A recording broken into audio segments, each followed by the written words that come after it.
Hi అండి.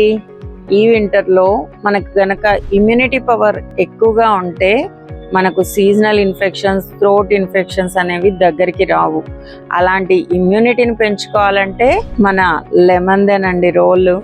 అలాంటి lemon ఎలాంటి రసాయనాలు లేకుండా కేవలం జీవశక్తితో పండించిన ఈ లెమన్స్ని వాడటం వల్ల మనకు ఇమ్యూనిటీ అనేది, వైటమిన్ సి అనేది ఖచ్చితంగా ఎక్కువగా వస్తుంది.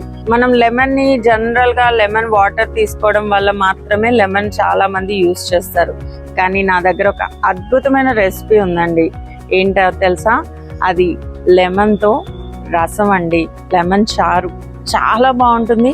అండ్ ఈ వింటర్ లో మీకు సూప్ లాగా కూడా ఉంటుంది. అది మనం రైస్ తోని తినొచ్చు, లేదంటే ఈవెన్ పిల్లలకి సూప్ లాగా కూడా ఇచ్చేయచ్చు. చారు ఎలా చేయాలో నెక్స్ట్ ఎపిసోడ్ లో చూద్దాం. కానీ ప్రస్తుతానికైతే ఇలాంటి రసాయనాలు లేకుండా పండించిన ఇలాంటి నిమ్మకాయల్ని మన నేచర్స్ బాక్స్ లో తీసుకోండి. మీ ఇమ్యూనిటీని పెంచుకోండి.